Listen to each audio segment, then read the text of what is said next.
bienvenidos En Concreto a nuestra revista Social y Política. Esta mañana nos acompaña Martín Flores Castañeda, él es el secretario general del Sindicato de Trabajadores del Servicio del Gobierno del Estado.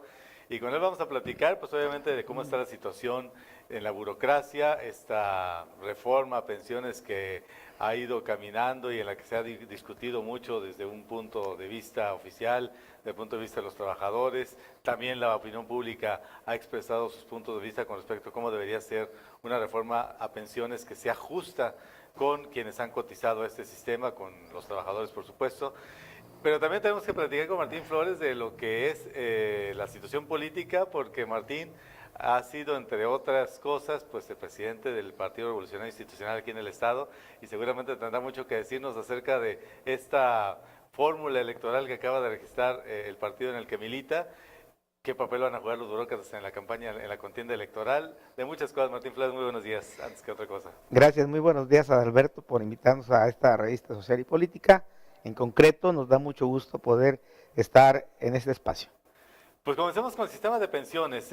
Nos quedamos la vez pasada en que había habido una iniciativa del Ejecutivo contra la que ustedes tenían algunas objeciones y que se iba a ir negociando y discutiendo esa situación para que el dictamen, digamos, pues sea un dictamen que se ajuste más a los intereses de la otra parte que no, entiendo, no fue considerada en la redacción de la iniciativa, que son ustedes los trabajadores.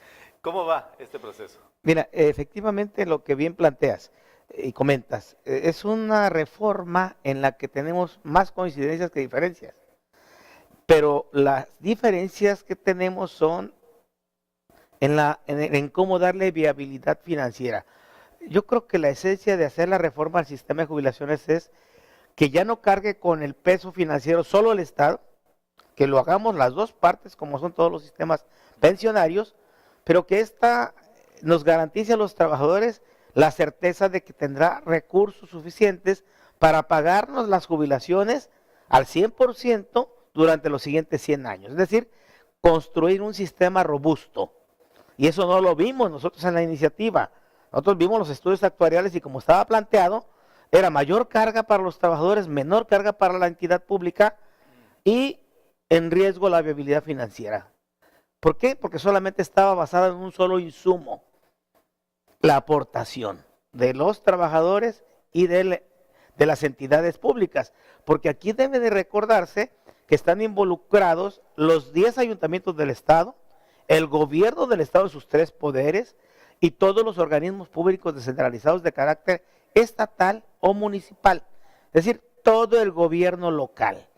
¿Cuántos trabajadores están inmersos? 23,000, es decir, 23,000 familias colimenses que prestan un servicio a la población. Por lo tanto, estamos involucrados prácticamente en esta reforma, el Estado, gobierno estatal, municipal, los trabajadores, y por lo tanto despierta el interés de la sociedad, pues sí, que es la que finalmente paga con sus impuestos el servicio que prestamos. En ese sentido, es una contraprestación al trabajo, a la labor del servicio público desarrollada, el que a base de impuestos, de ingresos propios del Estado y participaciones federales, se nos cobra sueldo y prestaciones. Entonces, por eso es tan importante esta reforma. Entonces, sí coincidimos en que debe haber una reforma. Y tan es así que hemos hecho propuestas viables. Es decir, como sindicato no nos hemos quedado en solamente decir sí o no, sino vamos hacia una reforma, consideramos que es el momento, ya no podemos esperar más, porque esto puede colapsar ciertamente. Es decir, que el Estado solo cargue con el pago de las jubilaciones ya es imposible dentro de 10, 15 años, y por lo tanto nos estamos preparando para que el gobierno pague las jubilaciones que hasta hoy hay, tanto municipio como gobierno del Estado, y el nuevo instituto pague las jubilaciones y pensiones a partir de la reforma. Que eso hay que decirlo, no está en la iniciativa, no estaba contemplado. No está, claro que no. O sea, la iniciativa estaba contemplado trasladar toda la responsabilidad actual al nuevo instituto, que se quitara la responsabilidad de los gobiernos municipios, la cual ya la tienen adquirida, y por lo tanto ya esa parte es un avance. Decirles que eso ya está acordado con el gobernador, con su equipo de análisis, que los jubilados y pensionados se mantendrán en la nómina de cada entidad pública a la que pertenecieron. y los jubilados que entran cubriéndoles por la reforma el nuevo instituto serán todos los que se jubilan a partir del día siguiente en que entra en vigor la reforma a la ley. Entonces eso ya quedó muy claro. ¿Qué otra parte tenemos que aportar? Que nosotros consideramos como sindicato que no basta y no es suficiente solo la aportación, sino que tenemos un capital semilla ahí y que hay que hacerlo trabajar. Hay que incorporarlo al estudio actuarial porque son 1.300, para nosotros eran 1.500 millones. Hoy estamos hablando de 1.300 millones. Ya hay un reconocimiento interno que la auditoría que se hace a pensiones refleja 800 millones de pesos de un pasivo. Se le adeuda a pensiones de las aportaciones que hicieron los trabajadores del fondo. Por parte del gobierno del estado, en los 3 poderes y organismos centralizados son 700 millones. Eso ya se los descontaron los trabajadores. Ya, desde hace mucho, es de histórico, es de muchos años. De una parte que se fue reteniendo y no enterando. No hablamos del 100%, sino de una parte. Estamos hablando que en los últimos años se retenía y se enteraba la mitad, por ejemplo, de lo que se retenía, y por lo tanto está en la contabilidad ese recurso, pero no lo tiene el instituto, no lo tiene pensiones hoy. Cuando se liquide pensiones, tiene que trasladarles todo su pasivo y sus activos al nuevo instituto. ¿Cuál es su activo? Pues los recursos que tiene y que tiene cartera, todos los créditos que ahorita son 500 millones, más los 800 millones que le adeuda el gobierno del estado y los municipios que hoy cotizan a pensiones. Luego entonces, con ese instrumento se llama capital inicial o capital de reserva, o reserva. Esa reserva sería de 1.300 millones. La aportación del trabajador sería del 5% al fondo pensionario de total de sus percepciones. Hoy es del sueldo y sobresueldo, serán sueldo, sobresueldo, prestaciones nominales y todas las prestaciones anualizadas tendrán que retenerse un 5% para que lo trasladen al fondo pensionario. ¿Cuánto aportarían las entidades públicas? El primer año ya ahora reconocen que en lugar del 42% sería el 6%, lo que habíamos dicho en la entrevista anterior. También es un avance, es el 6% del gobierno, pero nosotros iríamos aumentando medio punto y ellos aumentarían 2 puntos porcentuales. El siguiente año pasaría al 8%, pero después aumentan 1, al 9, al 10, al 11, al 12, hasta llegar al 14% promedio de aportación del gobierno y 7% la aportación de los trabajadores. Con eso, más la capitalización, tendremos financiamientos. Todo el dinero que tenemos en reserva, el 90% se prestaría. Se otorgarían financiamientos blandos. Hoy el trabajador tiene muchos créditos. El crédito de Fonacot, el crédito de una empresa local que tiene un convenio con el gobierno del estado y a la que le presta a los trabajadores con un 36, promedio 40% anual. Fonacot presta con el 65% anual. Los bancos, ¿no? Sí, claro. Y se apoya al trabajador. Y los bancos nos prestan con el promedio del 40% anual. Ajá. Entonces, ¿qué pretendemos? Que ya no necesiten ese tipo de créditos. ¿Por qué? Porque va a haber recursos suficientes para sus financiamientos más blandos. Vamos a tener recursos suficientes para vivienda. Los créditos hipotecarios serán entre 300 y 600 mil pesos o 700 mil pesos de acuerdo a tu capacidad de pago. ¿La burocracia no tiene Infonavit? No, no va a ocupar, no necesita. No ha tenido. No ha tenido y no. Nosotros hemos hecho mucha vivienda con el recurso de pensiones, con nuestros recursos que lo depositamos en pensiones y que nos sirve para créditos hipotecarios que actualmente está, porque además aportamos un 1% de nuestra nómina aparte para fondos de vivienda, los trabajos sindicalizados. Y eso nos ha permitido créditos ahorita hasta por 200 mil pesos. Con la reforma, como va a haber más recursos, va a haber más aportaciones, lo que queremos es que ese dinero se capitalice, es decir, crezca. No nada más gane lo de la inflación, no. El crédito hipotecario está al 9%, pasaría al 10% anual, para mantenerlo más bajo que el mercado, que cualquier otro mercado, porque además es fijo, no se actualiza, no se incrementa el interés, ni el capital, porque otros se actualizan a valor de UMAS o de unidades de salario. Antes se incrementaba la UMA o se incrementa el salario y se incrementaba la mensualidad. Con nosotros no, en pensiones las mensualidades son fijas, congeladas. Lo que pagas el primer mes, pagas el mes 180, por ejemplo, si son a 15 años. Pero ya para el 180 ya la inflación ya se... Sí, pero tú estás pagando una tasa de interés del 10% anual siempre, sobre saldos insolutos. Okay. Es decir, estás pagando más que la inflación. La inflación puede andar en el 5% promedio y estás pagando un 10% para que el dinero se capitalice, crezca. Sí. Pues recupera, aparte de la inflación, un rendimiento real, ¿verdad? Lo mismo pasaría con los créditos. Ya se abriría un crédito nuevo que sería a mediano plazo de hasta 100,000 pesos en promedio, que es para bienes de consumo duradero, a 5 años, pagadero con el 12% anual. Y un crédito que ya se tiene, que es a corto plazo, hasta 4 meses de salario del trabajador, pagaderos a año y medio, por eso son 4 meses, para que lo paguen en 16 meses, es decir, una cuarta parte de su sueldo sería para pagar su crédito de corto plazo, y eso sería con el 14% anual, en lugar del 40% que de su propia nómina le descuentan el 40% anual, los bancos. Entonces, ¿pero qué tiene con esto? Pues un círculo virtuoso. El dinero está bien administrado, se está trabajando y servirá para pagar todas las pensiones y jubilaciones. El estudio actuarial que nos hizo el actuario que contrató el gobierno, con esos 3 insumos, garantiza viabilidad financiera para los siguientes 100 años sin afectar derechos adquiridos. Solamente cambiarían a las nuevas generaciones las reglas para sus jubilaciones. Se extiende la edad de sí, pero para las nuevas generaciones.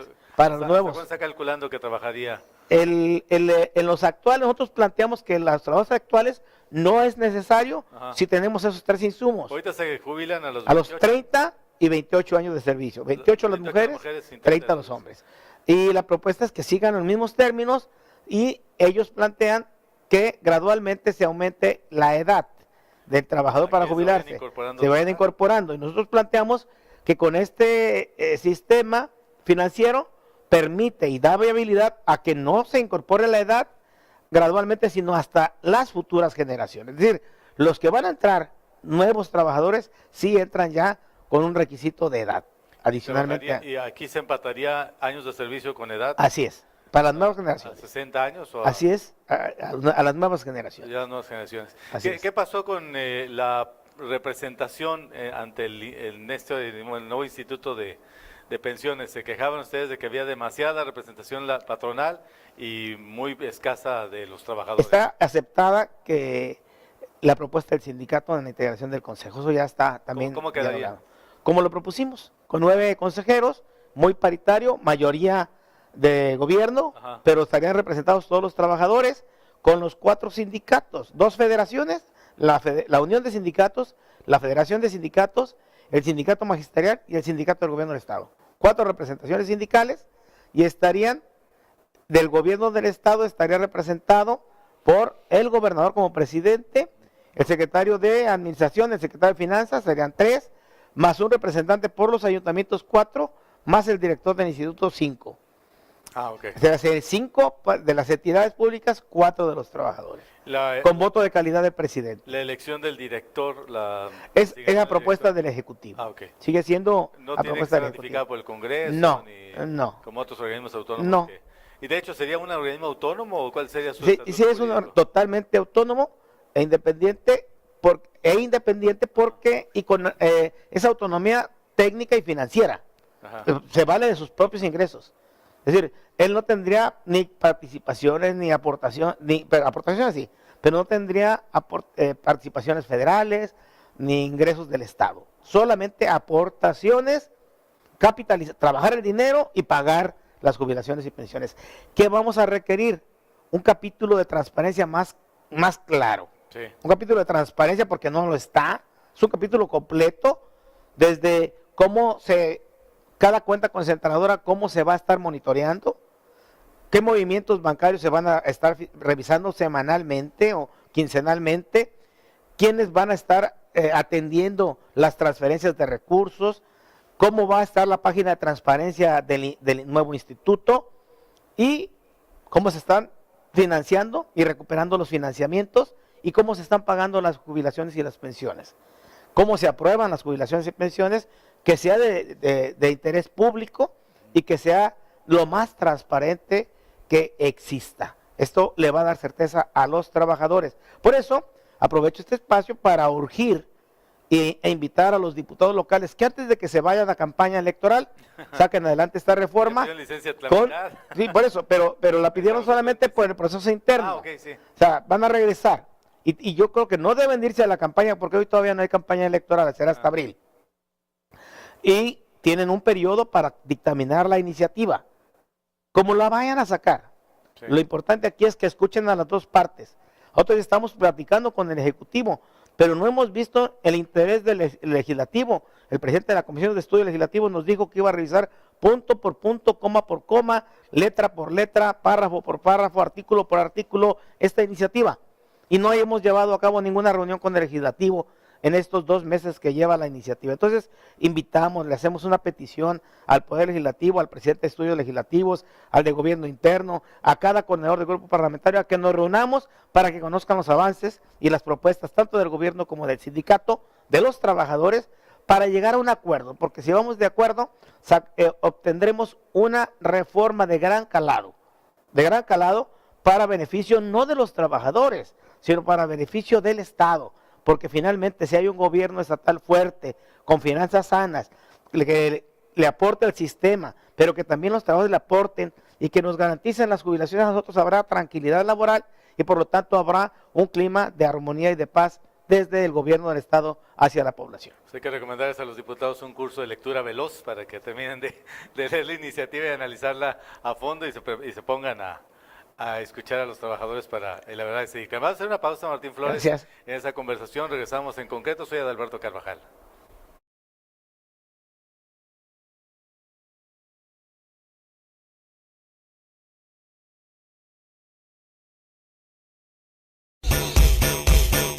Tú escuchas Radio Fresca, Fresh Radio.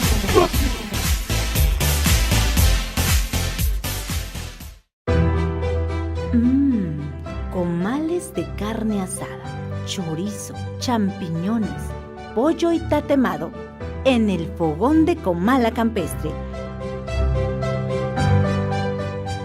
Desayuna o almuerza con nosotros de 8 de la mañana a 1 de la tarde.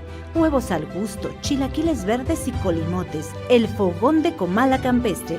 Kilómetro 3,5, carretera Comala-Suchitlán, pasando el nuevo libramiento Nogueras. Chicharrón en salsa verde y roja, quesadillas y sopes, flautas, enfrijoladas, enchiladas suizas y más. Descansamos los martes, el fogón de Comala Campestre.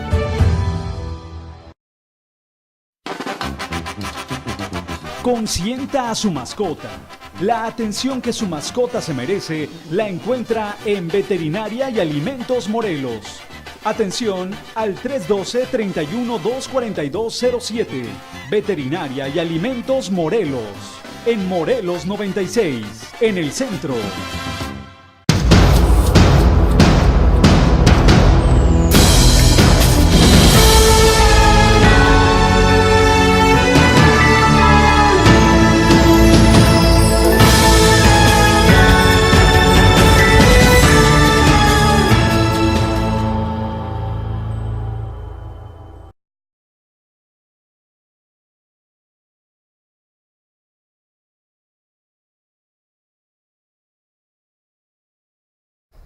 Regresamos en concreto, soy Adalberto Carvajal, estamos platicando con Martín Flores Castañeda.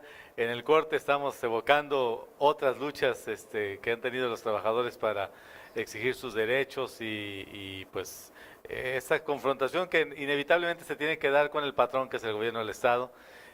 No siempre las negociaciones se pueden llevar por la vía del diálogo y a veces hay que a veces hay que luchar, a veces hay que empezar movimientos. Por cierto, no se ha dado en gobierno del Estado más que posiciones enérgicas, pero no hemos llegado a un paro, a una situación así, que a menos que no esté yo desinformado, pero en los municipios sí se ha dado, en Villa de Álvarez, en Tecomán ha habido emplazamientos a huelga que se han materializado. De toda esta lucha de los trabajadores, pues ha habido escisiones, ha habido divisiones muy serias en la clase trabajadora. ¿Cuál es el panorama en este momento para la burocracia? Habiendo ya sindicatos minoritarios en algunas entidades, algunos municipios, el propio gobierno del Estado creo que hay un sindicato minoritario, obviamente los sindicatos grandes que conservan la titularidad, no sé si se puede decir todavía así en el actual contexto, pero tenía la titularidad del contrato colectivo pero hay diferentes también uniones, y una unión y una federación, y parecía que estaba muy dividida, muy fragmentada ya la burocracia, y que esto le iba a facilitar a la patronal pues imponer una línea. Lo que vimos es que hubo cierta coincidencia en un principio en las expresiones en el Congreso. En este momento, ¿cuál es el panorama? ¿Cómo están? ¿Han cerrado filas los trabajadores o siguen igual de divididos? Mira, nosotros participamos en la Unión de Sindicatos, el Sindicato del Gobierno del Estado, somos 10 organizaciones sindicales, y en la Federación de Sindicatos hay 8. Entonces, porque el sindicato que se creó nuevo de Cuauhtémoc ya fue al tribunal a decir que ya no pertenece a la Unión. Sí, ya no pertenece a la Federación. A la Federación. Entonces, en la Unión de Sindicatos participa el sindicato de Cuauhtémoc, Gobierno del Estado, Cuauhtémoc, Coquimatlán, Iztlavacán, Minatitlán, el nuevo de Colima, el nuevo de Manzanillo, Insubi, Chiapacop, todos los 10 y 10 Municipal Colima. 10 sindicatos. En la Federación participa el de Manzanillo, el original, el primero, el mayoritario, el de Colima, el de Tecomán, el de la Villa y el de Comala, y la Capdan, y se incorporó, entiendo yo, un nuevo sindicato de 43 compañeros que formaban parte del sindicato del gobierno, perdieron la elección, de los 750 que eran, solamente quedaron 43, y esos se fueron a formar otro sindicato, y pertenecen a esa federación. Sí, claro, pero eso no afecta sustancialmente, aunque se ha querido hacer ver como un debilitamiento. En el caso concreto del gobierno del Estado, del sindicato del gobierno del Estado, creo que más nos ha unido. Más nos ha unido porque quien difiere de todo lo que hacemos, sin sustento, y después de una elección tan transparente, tan democrática, donde hubo voto libre, directo, secreto, con urna, con mampara, donde era secrecía total, boleta individualizada por trabajador, donde se contaron los votos por representantes de las dos planillas, donde hay un ganador, y yo creo que no hay perdedor, simplemente hay un vencedor, una planilla que gana, a la que eligieron como directiva y a la que nos debemos de sumar todos. Bueno, pues de esos todos, se fueron 43, y de eso un medio local dio cuenta que eran muchísimos, que se habían ido en desbandada y formaron otro sindicato, cuando no es así. Yo creo que la información que ustedes dan es muy importante, y qué bueno, y estas oportunidades ya lo hicimos en otros medios, y solo los medios se dieron cuenta pues de que se estaba magnificando un tema que no es así. ¿Qué tenemos nosotros?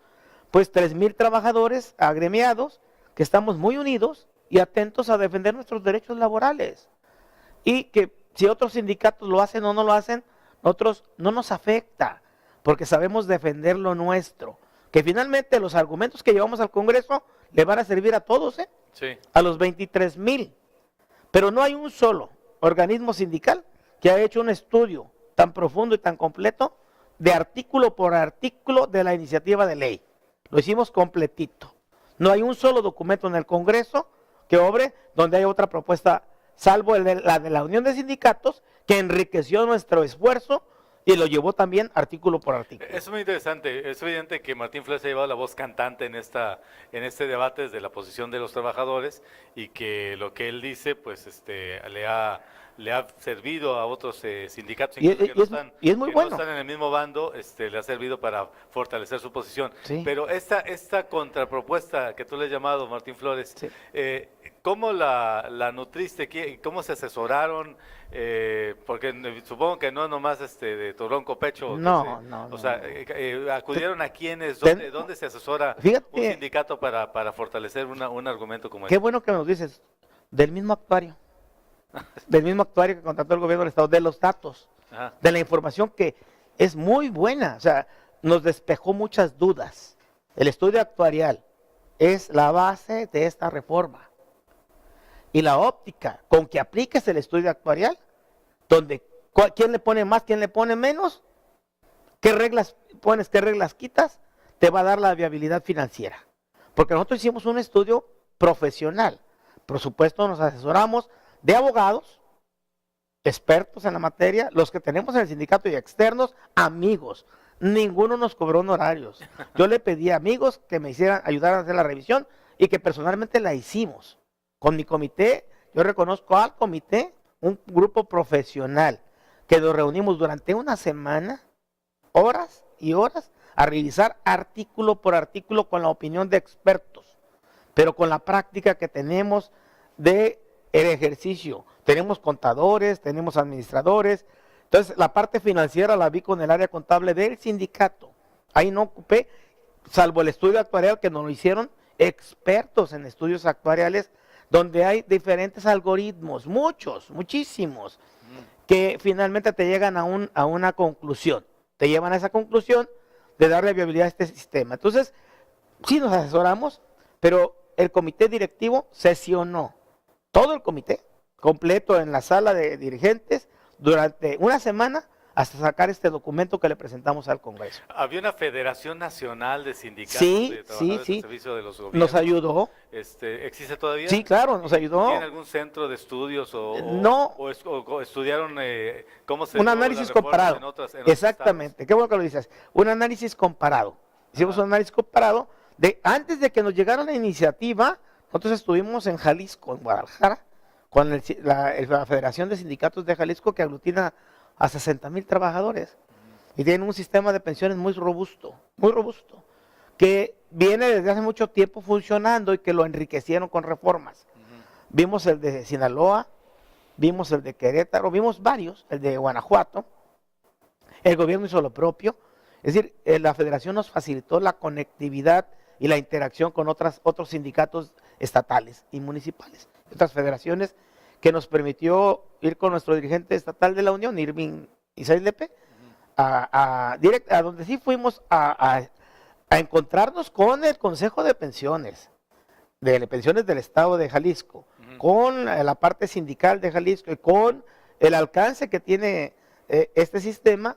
Fue mucho antes de la iniciativa lo que nos permitió tener un panorama más claro. Entonces sí hicimos un esfuerzo de análisis y de análisis comparativo, también un estudio comparado de otras leyes. Lo hicimos gracias a la Federación Nacional. O sea, es importante resaltar eso para que no se diga luego que están encaprichados, que se montaron en su macho y que no quieren dar un paso atrás en ideas preconcebidas, que tenga la burocracia, que esté viendo por intereses a muy corto plazo. Se hizo un estudio igual de profundo, igual de con visionario, como puede hacer la posición patronal. Ese es exactamente el mismo estudio, nada más con dos visiones. Y la viabilidad financiera será para los siguientes 100 años. Es decir, es un andamiaje que nos permitirá tener un estado tranquilo los 100, 200, todo el tiempo que dure el sistema, porque se nutre diariamente de la aportación del fondo inicial y de la capitalización. Los tres insumos necesarios para tener dinero. Es decir, ¿de qué trabajan los bancos? Pues administran el dinero. Este va a ser un banco, Pues sí. una institución financiera, la que nos va a permitir tener nuestro dinero bien resguardado, bien trabajado y bien aplicado. Ese es el objetivo. Pasando a otras cosas, la seguridad social en México comprende, digamos, 3 rubros hasta donde entiendo. Sí. El servicio médico, el servicio, las pensiones, los fondos de retiro, Sí. y los fideicomisos para tener viviendas, Es los correcto, créditos es hipotecarios. correcto. Ustedes me dicen que tienen un sistema de pensiones que garantiza el retiro, o que intentan que ahora sí sea viable para garantizar el retiro de un trabajador, la jubilación. El servicio médico se los presta el Seguro Social. El IMSS, exactamente. Y decías que no tienen Infonavit, tampoco tienen Fobiste. Pero tenemos un fondo para créditos hipotecarios. Y eso es interesante, porque yo he sabido de 3 o 4 proyectos de fraccionamientos de los burócratas, algunos muy exitosos, o sea, algunos ya muy conocidos, como la Colonia de los Burócratas que está en Villa de Álvarez, que pues, ha ido desarrollándose a su ritmo, unos que surgieron de la noche a la mañana y con casas muy bonitas como el de Manzanillo. Aquí en Colima tienen otro acá rumbo al Licenco. Es correcto. Han sido proyectos muy exitosos los de vivienda. ¿Cómo los financian? ¿Cómo se asignan los créditos? Que es interesante también. Qué bueno que lo preguntas. Ha sido aprovechando precisamente los planes y programas de créditos hipotecarios que tiene Pensiones Civiles del Estado.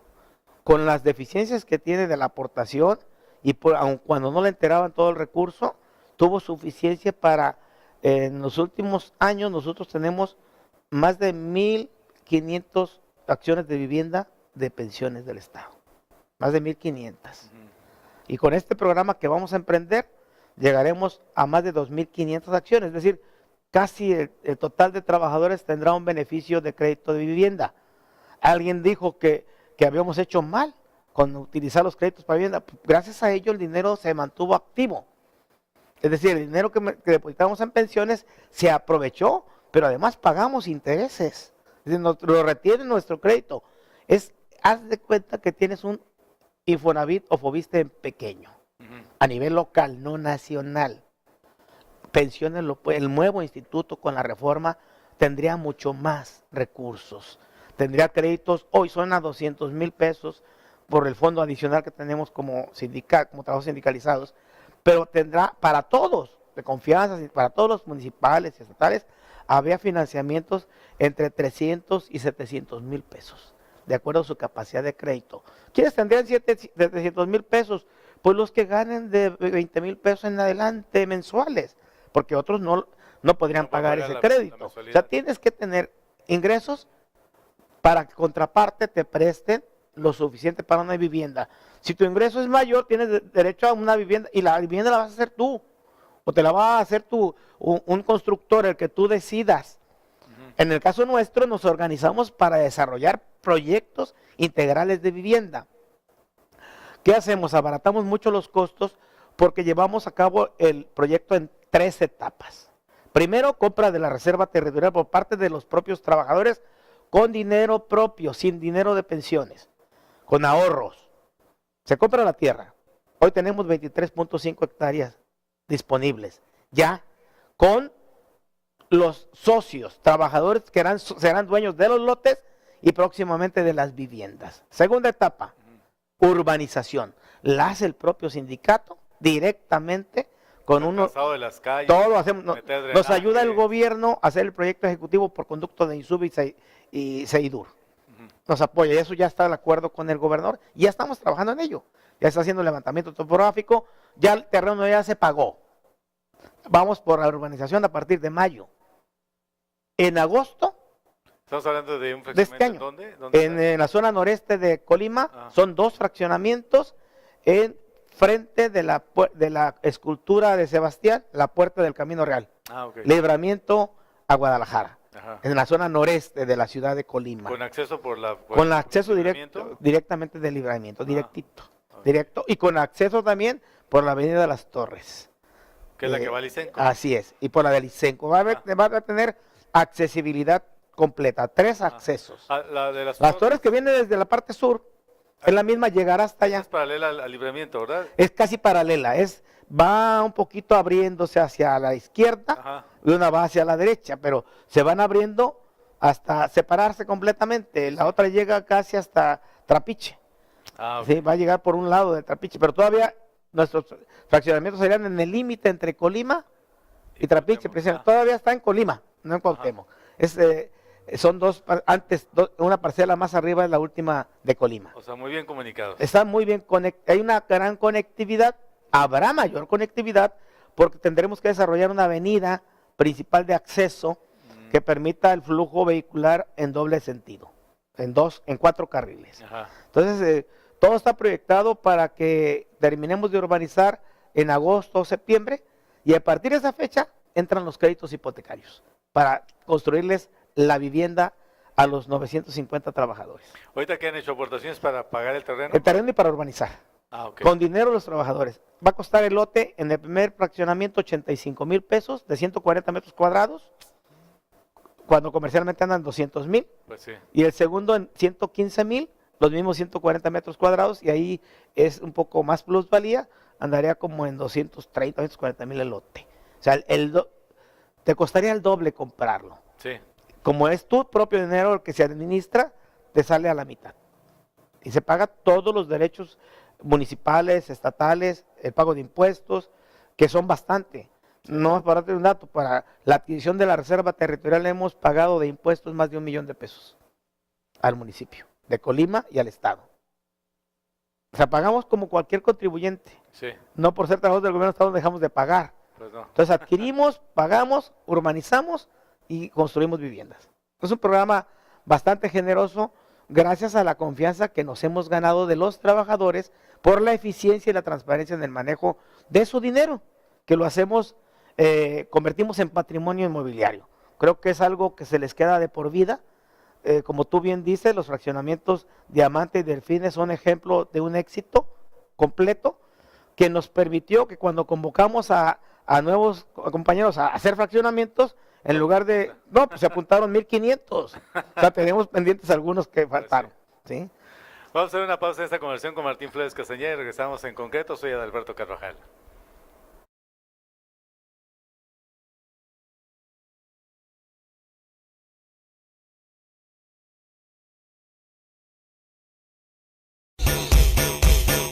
Tú escuchas Radio Fresca, Fresh Radio.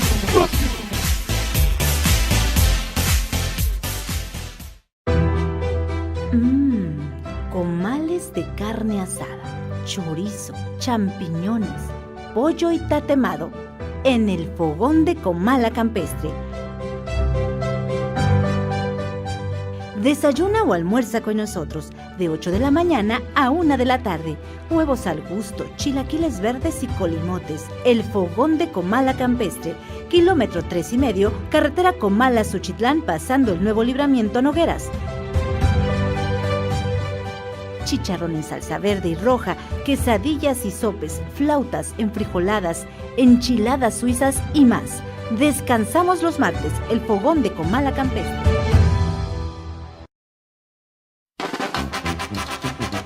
Consienta a su mascota. La atención que su mascota se merece la encuentra en Veterinaria y Alimentos Morelos. Atención al 312-31-24207. Veterinaria y Alimentos Morelos. En Morelos 96, en el centro.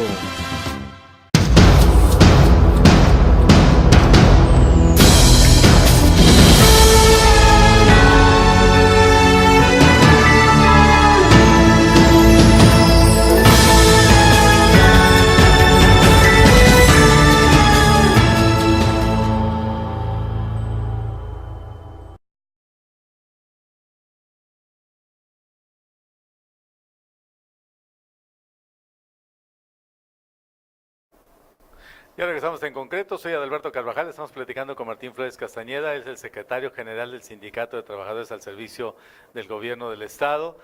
Y decíamos que también tiene una trayectoria política, ha sido coordinador del Congreso, ha sido presidente del Partido Revolucionario Institucional y queríamos hacer un paréntesis en esta charla con el líder sindical para hablar del partido, porque en la semana pasada, hace unos pocos días, el PRI preregistró o registró a sus precandidatos, ya no sé cómo se deba decir, que en fórmula con el Partido Verde, algunos van por el Verde, algunos van por el PRI, en una serie de nominaciones que sorprendieron a muchos, tanto en el ámbito federal como en el estatal. Sin duda la más sorprendente de todas, porque implica el regreso de un personaje político a la política local, es el del la propuesta que hace el PRI a la posición que tiene en la fórmula del Senado. Sabemos que la primera fórmula, la primera posición de la fórmula le correspondía al Partido Verde y postularon ahí a Gabriela Benavides, alcaldesa de Manzanillo, pero a la posición que le corresponde al PRI, que es la segunda posición en la fórmula, va el exgobernador Fernando Moreno. Esto ha suscitado muchos comentarios. ¿Cómo lo ven los priistas? ¿Los entusiasma? ¿Los inquieta? Algunos lo ven así como que no tenga mucha viabilidad de triunfo. ¿Cuál sería la postura de Martín Flores? Bueno, iniciaría comentando que el PRI a nivel local se vio bastante generoso e incluyente. Y ya Dio mucho al Verde. Alguien dice se dio mucho al Verde. Yo diría que fue incluyente y generoso y que esa receta hay que ver si tiene éxito. Ajá. Efectivamente, en aras del triunfo electoral, el PRI había ganado 7 distritos en la elección anterior. Ganó 7. Sacó 31, cerca del 32% de la votación total de diputados. 7 de 16. 7 de 16. El Verde compitió en algunos solo, en otros con el PRI, pero su votación total fue del 5.4% de la elección de diputados. Entonces, en el Consejo Político Estatal yo planteé que muy bien la coalición la vemos necesaria, importante, es un buen acuerdo político, pero que además se le dieran el espacio que corresponde a cada fuerza político-electoral. Sin embargo, para muchos priistas, cuando ya se ve la conformación electoral, resultó que ven que hubo más hacia el Verde que hacia el PRI, pero tiene su razón de ser. Y digo, ojalá les funcione la receta. Se le dieron 7 posiciones locales al Verde, no se le dieron, acordaron. Sí, porque se acuerdan, es el convenio, convinieron, acordaron 7 y 9 locales, diputaciones locales para el PRI. Esto implica que el porcentaje de votos que se obtuvo en la elección inmediata anterior, donde el PRI fue la más baja que ha obtenido en la historia, aun como cuando fue baja es fuerte, no deja de ser fuerte la votación con un 31%, pero la proporcionalidad se superó, se le dio más distritos al Verde de los que proporcionalmente, aparentemente le corresponderían, pero tiene su respuesta.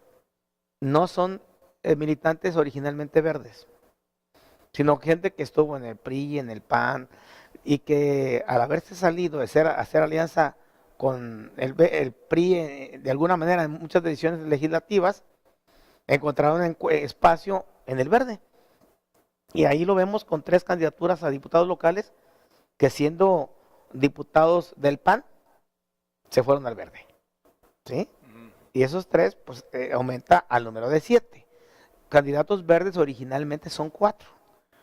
4 de los 7. Sí. ¿Sí? 4 de los 7 de los distritos de Manzanillo son formación local. Eso en cuanto a los que van al Congreso. Así es. Y los del PRI son militantes priistas, todos militantes priistas, que me parece que tienen su mérito. Entonces vamos a ver qué pasa en esa conformación.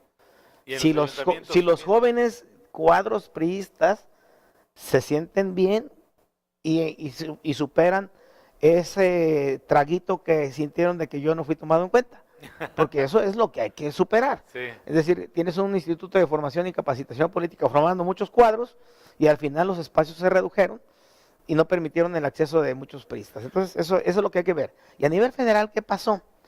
Hubo una coalición con tres partidos, con 2 partidos, son 3 partidos, PRI, Verde y Nueva Alianza, porque en local nomás fueron 2. Sí, Nueva Alianza quedó por fuera y solo, está postulando sus propios solo, candidatos. va solo.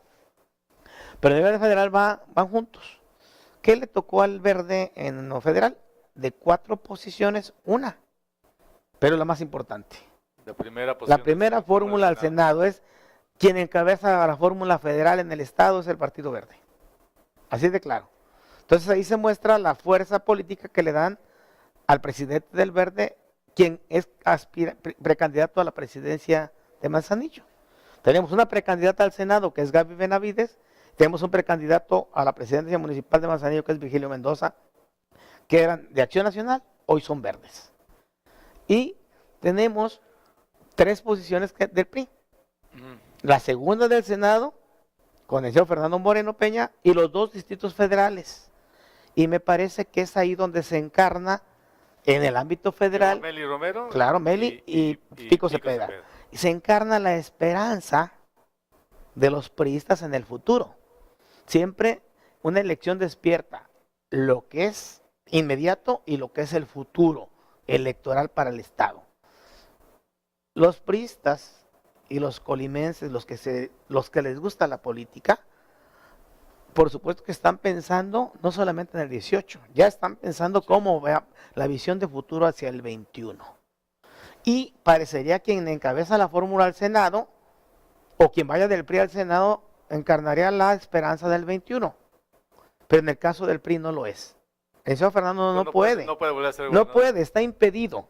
Y por lo tanto, de manera automática, el lugar lo ocupa. Con méritos propios, la senadora con licencia, Meli Romero Celis. A mí me parece que es la natural en el ámbito federal, porque ha tenido una carrera muy ascendente. ¿Por qué Meli no Pico? Yo lo digo con claridad. Y ahí me queda muy claro. Muy pero- claro. pero O sea, ¿por qué? vean los resultados electorales. Ah, ok. Ahí está. O sea, no hay más respuesta. O sea, cuando tú enfrentas contiendas electorales, todos tenemos, no porque haya perdido, no, en la presidencia municipal de Manzanillo Pico, sino porque los resultados de Meli electoral han sido ascendentes todos. Sí, fue tesorera municipal, la mejor tesorera del municipio, del estado en su tiempo, fue evaluada. De ahí se logró la candidatura a diputada, ganó muy bien. Después fue al Senado y el resultado electoral del Pues era Senado la primera fórmula. por fue, cierto, la fue primera quien posición de la encabezaba la fórmula del Senado y además los resultados fueron contundentes. Sacó más votos que Peña Nieto.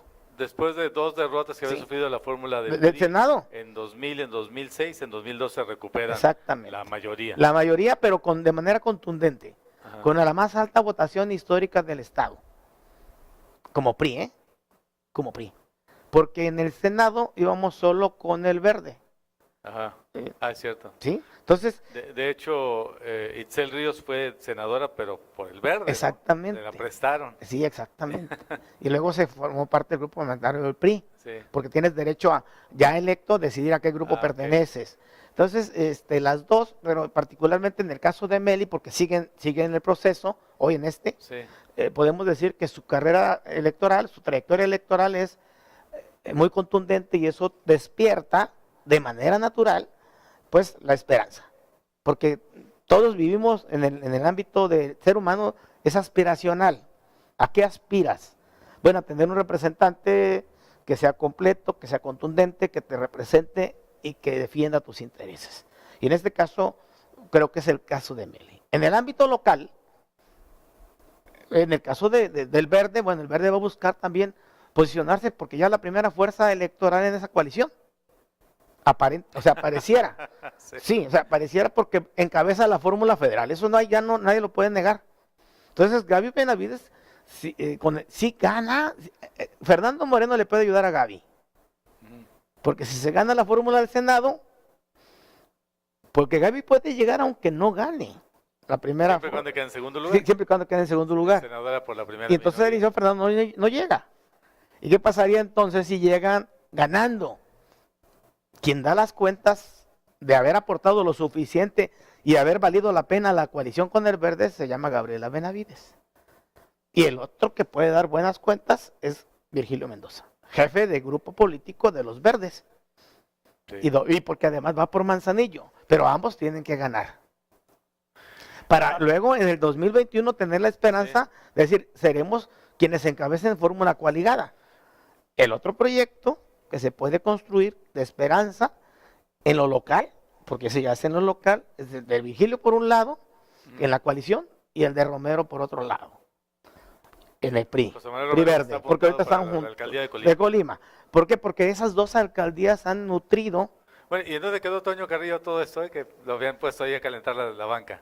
en eso. En eso. O sea, todavía no sabes si va No, al en el síndico PRI, ni en nada. el PRI. Ah, O sea, Toño Carrillo está como presidente del PRI, se separó momentáneamente para esperar las decisiones políticas, así lo y supe, luego le dieron caderazo. y luego lo regresaron a su lugar. ¿Sí?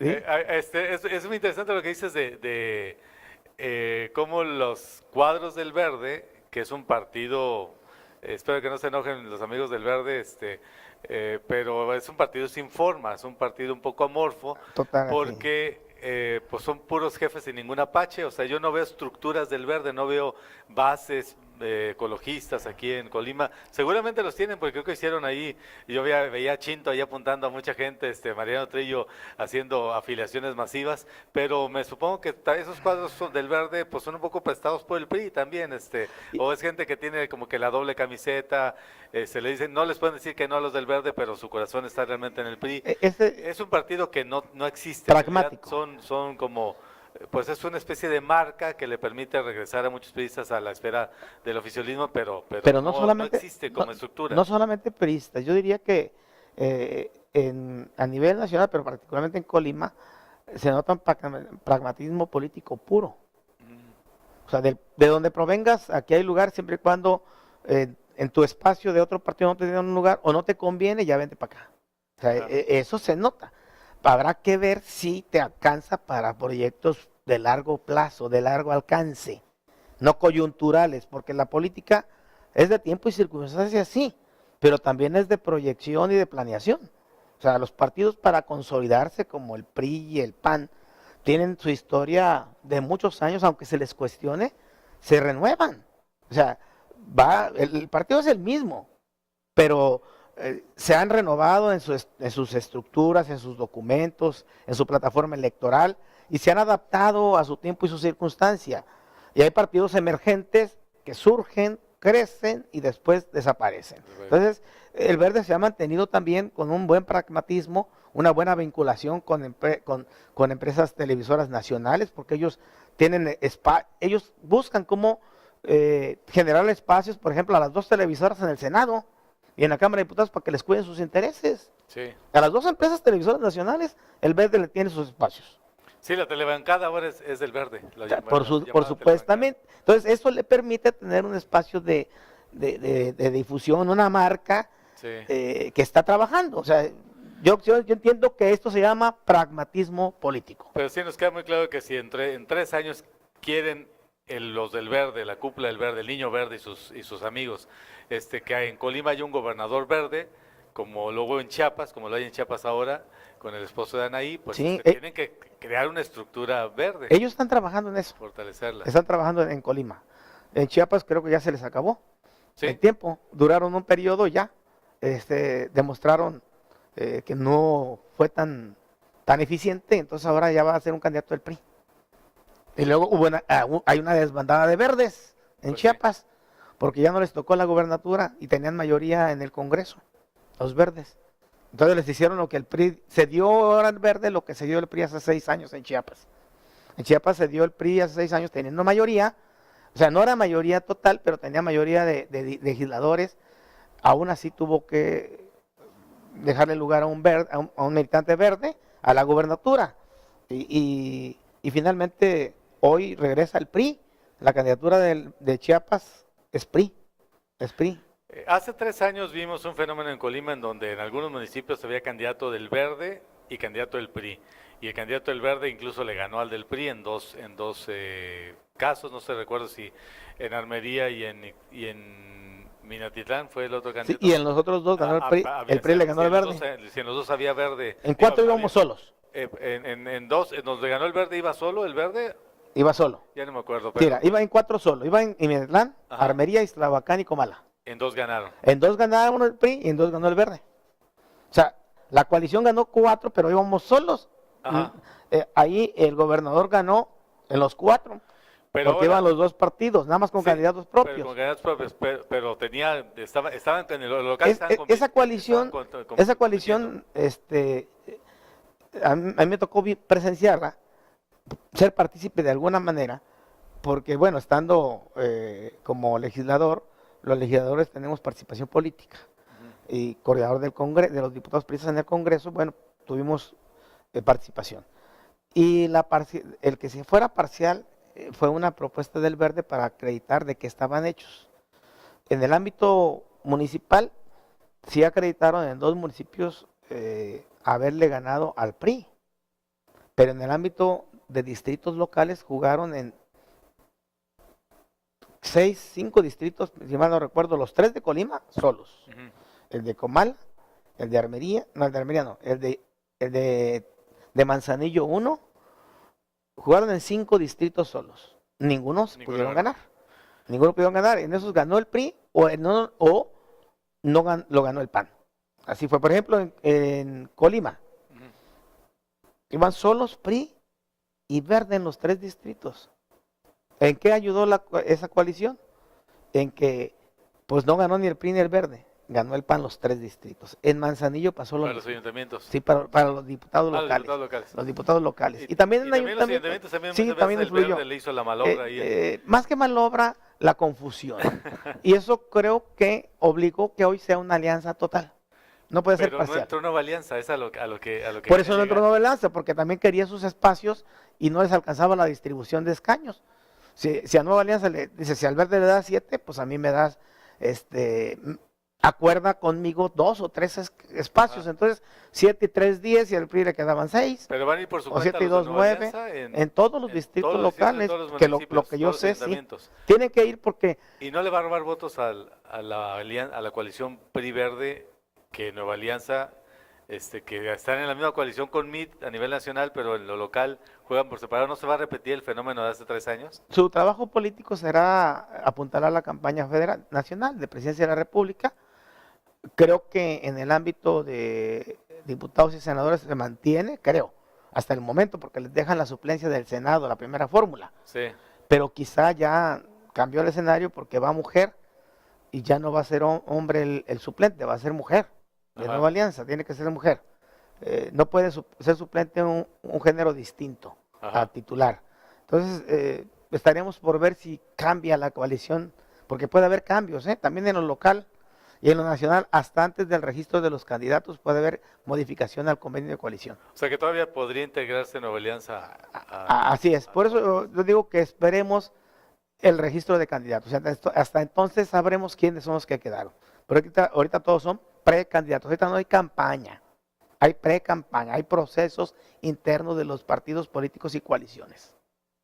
Hasta la campaña, en realidad, inicia en la 2 de febrero para la presidencia de la República, perdón, en marzo, y en abril para los candidatos locales, abril-mayo.